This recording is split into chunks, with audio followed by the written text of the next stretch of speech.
Hello everyone, my name is Mike and this is Guns and Horsepower. Thanks for joining me for today's video where I have Timney's Alpha Glock competition trigger. Now everyone is saying that this is the absolute best trigger you can get for your Glock. In fact, a lot of people are calling it a game changer.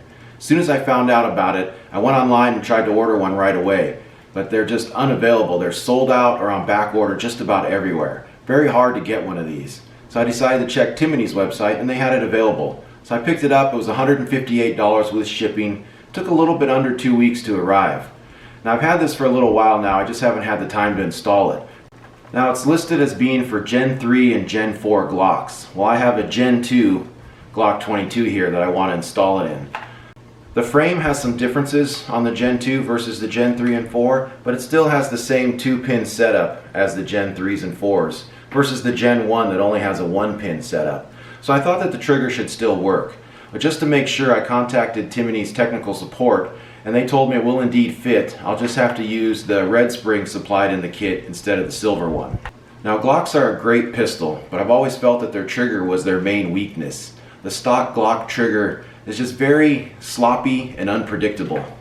I've tried to address those issues with a so-called built trigger that I got from Glockmeister.com.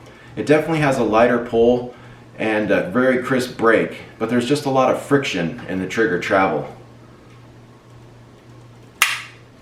Well, right there was pretty smooth, but right here I can feel it right there. I feel it binding up. It's almost like it's catching on something. Right there was real light and easy, but then here, look, it's sticking. It takes a little bit extra effort. So it does have a crisp break. I can just never really tell where that wall is where it's going to break. It seems to be kind of inconsistent. This Timney trigger is supposed to take care of all those issues. Plus it comes with an aluminum trigger shoe, which I really like. I don't like the feel of plastic triggers. I feel like that's probably the main component that's bringing down the feel of the Glock trigger. Now there are a lot of other custom triggers out there for Glocks, but in my opinion they're way overpriced and they have mixed reviews. This Timney trigger is priced right and the reviews are fantastic. I can't wait to install this and see how it performs. Now it says there's no gunsmithing required, and they say that it's pretty simple and straightforward to install. This kit comes with some pretty detailed instructions. It comes with the tools that you'll need other than a Glock tool or a punch to get the pins out. So let's go ahead and get started. Okay, before I install the Timney trigger, I want to show you some characteristics of the stock Glock trigger first. I'll go ahead and check it's clear. So on the stock Glock trigger mechanism, once you fire it without a magazine in, the trigger stays back. And this is one of the things you're supposed to do so you can disassemble it. Now this is a slightly worked trigger, like I've said before, from Glockmeister.com. So it has about a 3.5 pound pull and a pretty crisp break. I'll go ahead and be quiet here. I don't know if you can hear that friction. So you can hear that there. There's a lot of binding of the plastic on plastic. And there it stops, and then the break.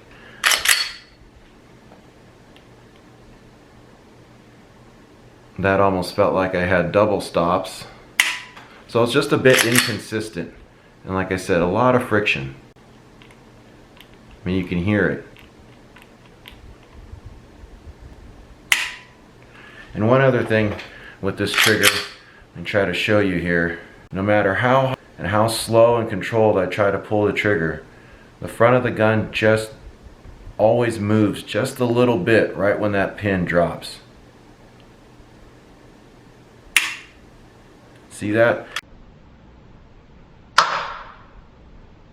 Just a little bit of movement right after everything breaks.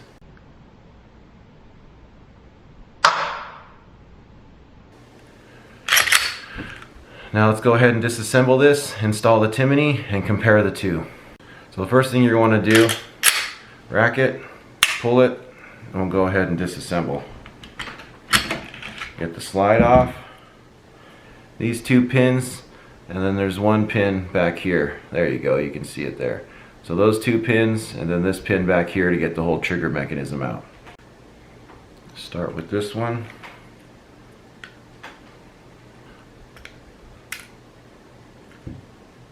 That one comes out pretty simply. And this is going to be the only pin that's going to give you trouble because it's holding on to the slide release as well over here.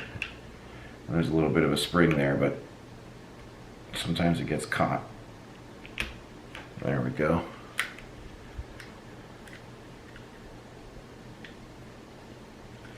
Once you have that, you can go ahead and pull the whole trigger assembly out as one. It's fairly simple. We got the slide stop here. We can go ahead and set those down. So now that you got this apart, you're going to need to remove the bar from this trigger housing back here. So you just want to pull on that spring a little bit and get that metal tab out of that slot there. So you just kind of pull out and up, and then now there's that spring. Let's go ahead and disconnect that from the housing.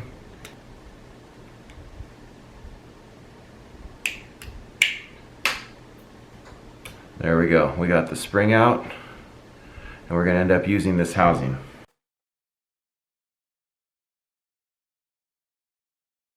Got the supplied tools that came with the Timney. We're going to need the larger hex bit at the moment, or we're going to place this piece into the Glock trigger housing. So what you're going to need to do is loosen this screw up.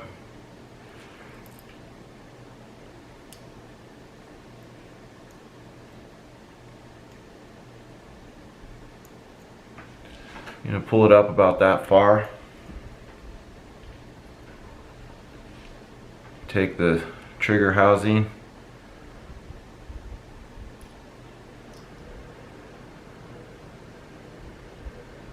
going to insert the Timney piece into there, press it all the way in. Now on the back side you're going to have that screw there, and there's a shim you're going to put in there. This is that tiny little shim that's going to go in there. The shim faces forward. It's very hard to hold on to, so I suggest using some pliers here. I got some pliers that don't have teeth on it, and we're going to insert that shim right under that screw. We got it in there. I'll push it all the way forward.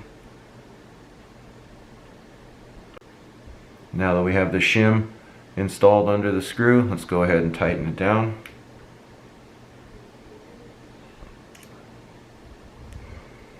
So that portion is complete of the install. Next part, which is probably the trickiest part, is getting this spring up here. Now the kit comes with two springs, a silver and a red. I was told that for the Gen 2 I'm going to need to use the red. I guess typically the red is for if you have any aftermarket parts installed. Basically what this does is apply the tension for the trigger to return after being fired. So we place it onto the trigger housing here. There's a little circle part there. It puts in. It says to have the L facing backwards towards the back of the frame. Now this part, you want to drop it in.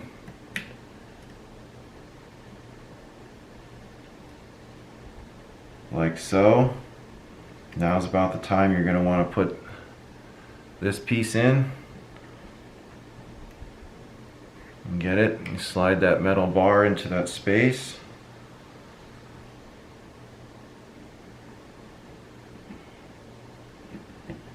And then you can press everything down in. Alright, we're not done just quite yet. This is probably the most difficult part. I don't know if you can see the red spring in there. You got that little point sticking up against that metal bar there. Now you're going to need to slide in that top little pin and get it underneath that portion of the spring sticking up. Now it does stick up enough so you can get it with your fingers. So go ahead and pull that spring back and install the top pin. And so the top of that spring is in front of the pin, so it's resting on the pin now. So now the next part is to get the slide stop installed. You're going to want to make sure that that spring is moved over. I'll take a little screwdriver. They give you a little screwdriver head, and try to slide it on its mount all the way to the right. And make sure you get it all the way over so you have as much room as possible to get the slide stop installed. They sit right next to each other. There. Now you take your slide stop and insert it right next to that spring, a little gap there.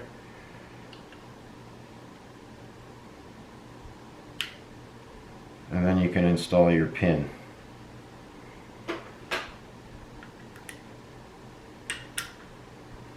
Once you get it over here, you're going to want to flip it around to the other side and take a peek in the hole there and make sure it's lining up with the slide stop. There we go. And now we just have the one pin in the back. Make sure you press that down, slide the pin in, and that's it. Let's go ahead and put the slide on and see how it functions.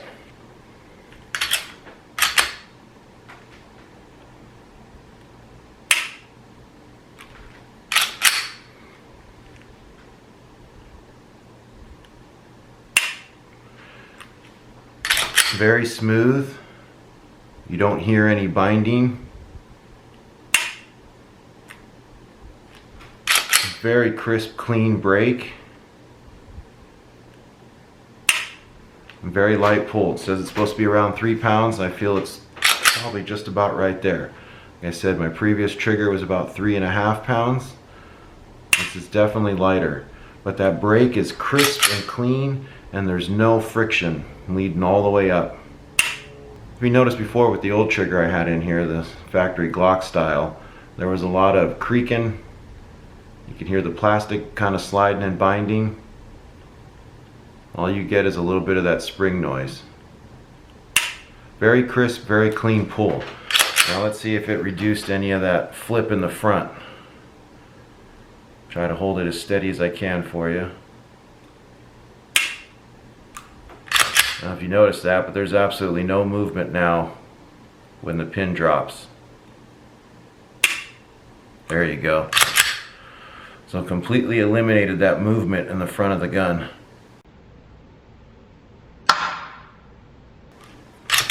It doesn't have that little jump to the side that it used to do with the old Glock trigger. There you go, the front stays put. So two things that I've noticed that are different with the Timney trigger versus the stock Glock is it doesn't stay back when fired. It returns all the way forward, which makes this assembly a little bit more difficult. And for me, the trigger safety is not engaging at all. There's just not enough of that red safety trigger part touching the frame. So without pressing the safety trigger, I can still depress the trigger. See, I'm not pressing the red part at all and the trigger still fires. So with this Timney trigger, the trigger safety is basically non-functional. It just doesn't touch the frame at all. So something to keep in mind. I pretty much use this as a target gun, so I don't think that the trigger safety thing is going to be an issue for me. But for some of you, that might be a deal breaker on this trigger. So keep that in mind.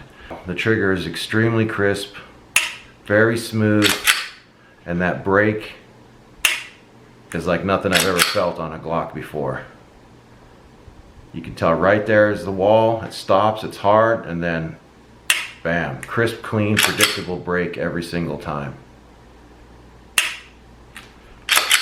And the front of the gun is not moving at all once the break happens and the pin drops.